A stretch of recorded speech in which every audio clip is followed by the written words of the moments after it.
Hi, we are up to class 22 for Monday, Wednesday, Friday classes and class 16A on the Tuesday, Thursday classes. So we're going to start talking about cash, right? We're working our way down the balance sheet now. So the first account, the most liquid account, is cash. And in accounting, when we talk about cash, we can mean currency, right?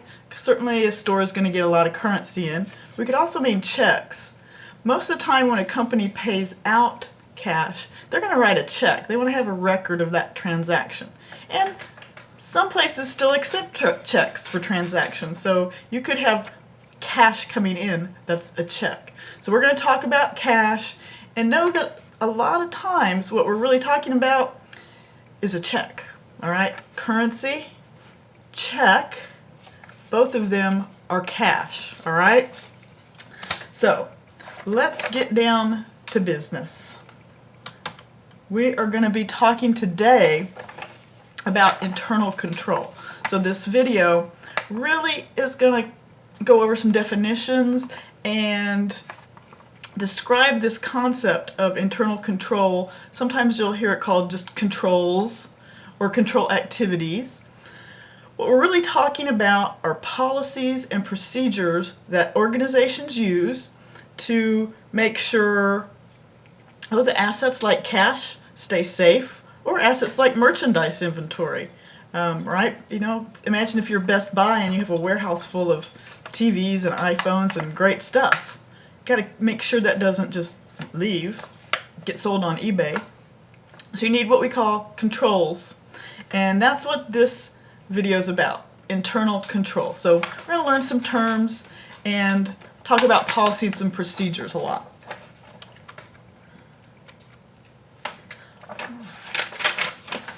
Now, owners set goals, hire managers to lead the way, and hire employees to carry out the business plan.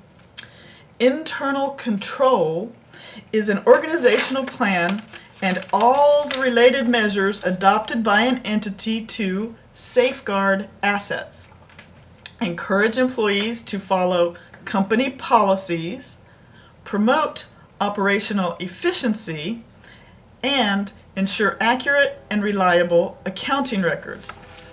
So, internal controls are what help us achieve our goals.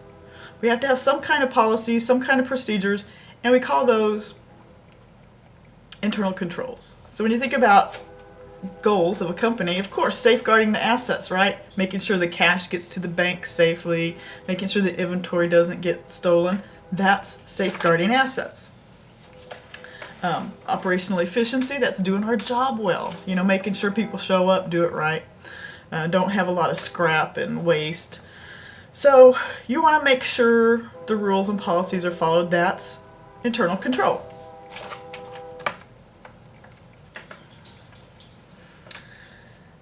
A company must protect its assets, otherwise it is throwing away resources. If you fail to safeguard cash, the most liquid of assets, it will quickly slip away. Everyone in an organization needs to work towards the same goals. It is important for a business to identify policies to help meet the company's goals. These policies are also important for the company to ensure that all customers are treated similarly and that results can be measured effectively. Businesses cannot afford to waste resources. Businesses work hard to make sales and do not want to waste any of the benefits. Promoting operational efficiency reduces expenses and increases profits. Accurate, reliable accounting records are essential.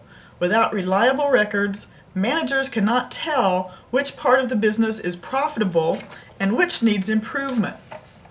So think about just our classroom. The beginning of the semester, I gave you a syllabus, right? Well, it has some policies and procedures. It tells you, what do you do to make a good grade? You need a doctor's note to show you're sick, to get a makeup exam. It's got the policies and procedures. This makes sure I treat everybody the same. right? Well, companies want to do that too. They want to treat their employees the same. They want to treat their customers the same. They want to make sure things are safe. So we have these policies that keep things fair, safe, efficient. I'd say the syllabus helps keep us efficient. Think about how on that syllabus I've put down every day what pages you read and what homeworks are due. It's a form of internal control for our class.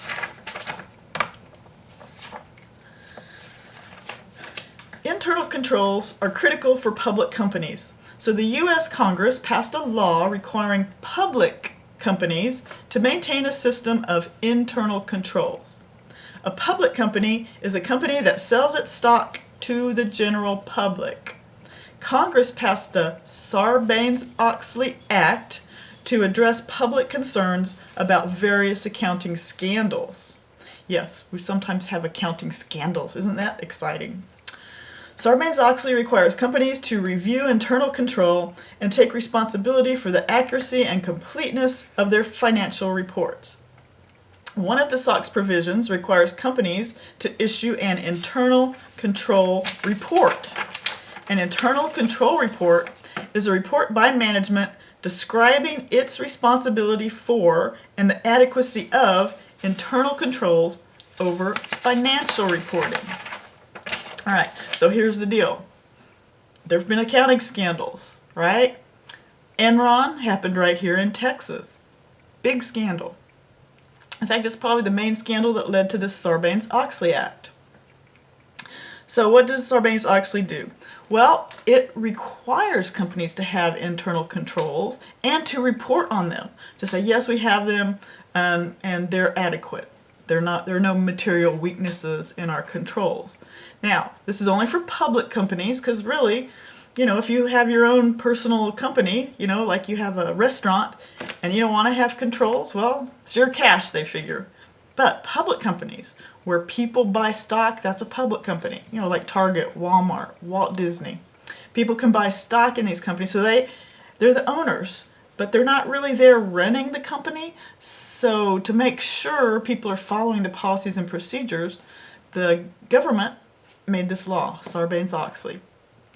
And now they report out, and so we know that internal controls are being followed, at least as far as financial reporting goes, right? So that's what we do, right? The income statement, the balance sheet, the statement of retained earnings, the financial reports, we need policies and procedures to make sure those are done properly. And those are internal controls over financial reporting. So those are super important controls. A business can achieve its internal control objectives by addressing the following 5 components: control procedures, risk assessment, information systems, monitoring of controls, and environment. So you can see we kind of got a little acronym here. CRIME. Control procedures are designed to ensure the business goals are achieved. As part of the internal control system, the company's business risk, as well as the risk concerning individual accounts, must be assessed. The higher the risk, the more controls a company must put in place to safeguard its assets and accounting records. Controls must be in place within the information system to ensure only authorized users have access to various parts of the accounting information system. Companies hire auditors to monitor their controls. An internal auditor is an employee of the business who ensures that the company's employees are following company policies, that the company meets all legal requirements, and that operations are running efficiently. An external auditor is an outside accountant, completely independent of the business, who evaluates the controls to ensure that the financial statements are presented fairly in accordance with GAAP.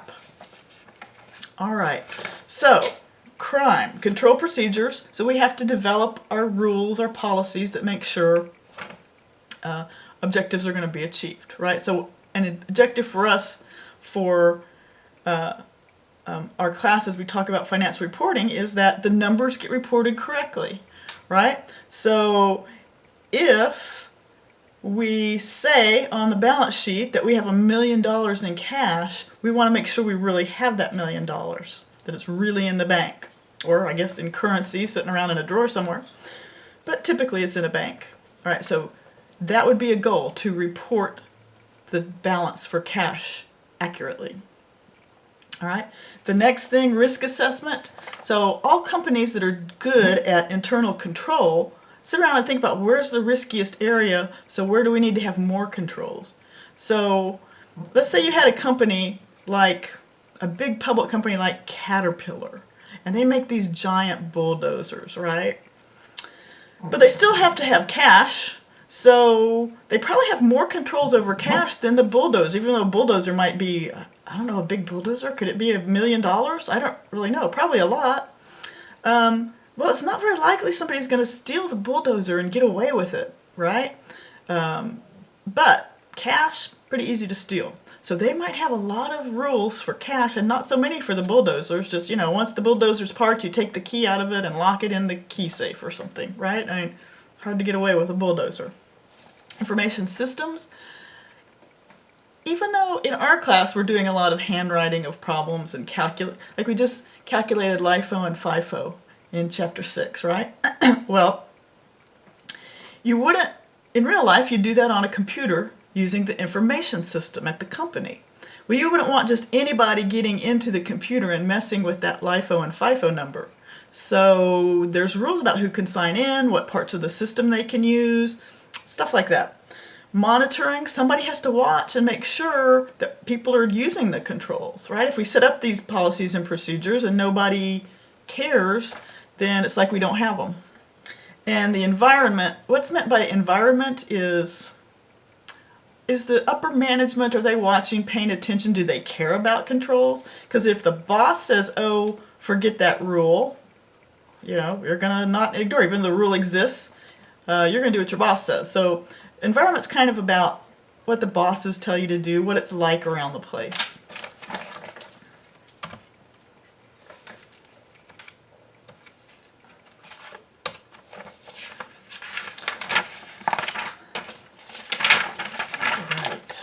Internal control procedures. All right. All companies need to follow internal control procedures. Employees should be competent, reliable, and ethical. Employees should also be trained to do the job, and their work should be adequately supervised. Each employee has a certain carefully defined responsibility. The assignment of responsibilities creates job accountability, thus ensuring all important tasks get done. Smart management policies divide responsibilities between two or more people. This is going to become a really important concept as we go forward, especially once you get to information systems classes and audit classes. Separation of duties limits fraud and promotes the accuracy of the accounting records. Separation of duties can be divided into two parts: separating operations from accounting and separating custody of assets from accounting. So I'll go back and explain this in a minute. To assess the adequacy and accuracy of their accounting records, most companies perform both internal and external audits. Internal audits are performed by employees, while external audits are performed by independent auditors who are not employees of the company. Documents provide the details of the business transaction and include invoices and orders, which may be paper or electronics. Documents should be pre-numbered to prevent theft and inefficiency. Encryption rearranges plain text messages by using a mathematical process. It is the primary method of achieving security in e-commerce. A firewall is a device that enables members of a local network to access the network while keeping non-members out of the network. All right, so this slide is talking about ways that companies can keep their assets safe and make sure that their financial reporting is accurate. All right? So, having people who know what they're doing and who will follow the rules, ethics, that's important. Separation of duties, super important. So let's think about that warehouse at Best Buy where they keep all the TVs, iPhones, all sorts of cool electronics. So you may recall from chapter 5 that as merchandise inventory comes in, we record it in the accounting system. Well, in real life, you want to keep the people who do the accounting separate from the people who keep track of the warehouse, because think about it. If I could record the merchandise coming in, then I can record it going out, or just not record it coming in at all, right? And if I can do that, then I can make the actual merchandise itself disappear, right? So if I have control of both the warehouse and the accounting, I can actually take the merchandise and never make it appear in the accounting records so people can't catch me. So that's why we have the accountants that keep track of the inventory at the warehouse be separate from the people who are taking in the inventory items. Documents, audits, all ways that we make sure that our accounting stays correct, right? Remember how when we did lab with the candy company and we had invoices, sales invoices and purchase invoices, and we used them to keep track of the accounting. That's so that numbers stay accurate and people who do the accounting can keep up with it.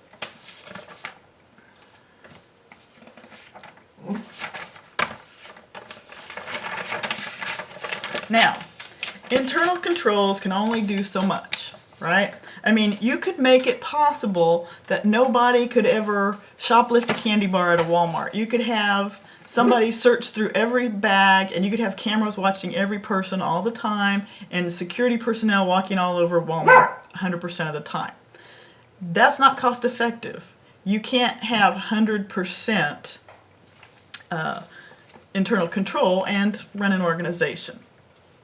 All right? Unfortunately, most internal controls can be overcome. Collusion is when two or more people work together to circumvent internal controls and defraud a company.